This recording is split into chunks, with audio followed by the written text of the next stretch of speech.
So అది కొంచెం గుర్తుపెట్టుకోండి. ఎస్, నెక్స్ట్ వన్ ఇక్కడ ఫార్మాసిటికల్కి సంబంధించిన ఆల్రెడీ మీకు చెప్పే కదా 32% of the production and 1/5 of the export ఏదైతుందో. సో తెలంగాణ నుండి అతిపెద్ద కమోడిటీ ఎగుమతిగా ఉంది. అంటే మన తెలంగాణ రాష్ట్రంలో కమోడిటీ అంటేనేమో వస్తువులు, కమోడిటీ అంటే ఏంది సరుకులు, ఓకే, విజిబుల్ ఐటమ్స్ ఏదైతున్నాయో, దృశ్య అంశాలు ఏదైతున్నాయో, ఓకేనా. మరి అతిపెద్ద కమోడిటీ ఇప్పుడు మనకి ఆటోమొబైల్ సెక్టార్ ఉంది, ఎలక్ట్రానిక్ సెక్టార్ ఉంది, ఏరోస్పేస్ ఇంజనీరింగ్కి సంబంధించిన సెక్టార్ ఉంది.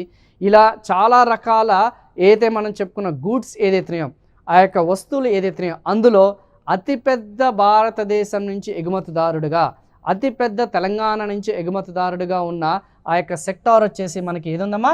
Yes, it is the pharmaceutical. అది లాస్ట్లో మనకి ఎక్స్పోర్ట్ సెక్టార్ అని ఒకటి ఉంటుంది, అక్కడ మీకు కొంచెం డీటెయిల్గా డిస్కస్ చేద్దాం. చూసే కదా, రాష్ట్రం మొత్తం సరుకుల ఎగుమతుల్లో 32% వాటా దాదాపు 2023-24లో 37,000 crores, అంటే ఇక్కడ రౌండ్ ఫిగర్ చేస్తున్నాను, 37,000 crores యొక్క వర్త్ ఆఫ్ ఆ ఫార్మాసిటికల్స్ ఏదైతున్నాయో ఆ వాల్యూ అనేది మనం ఎగుమతి చేస్తున్నాం అనేది చాలా క్లియర్గా మనకున్న సర్వే ఆధారంగా, డాటా ఆధారంగా మెన్షన్ చేయడం జరిగింది.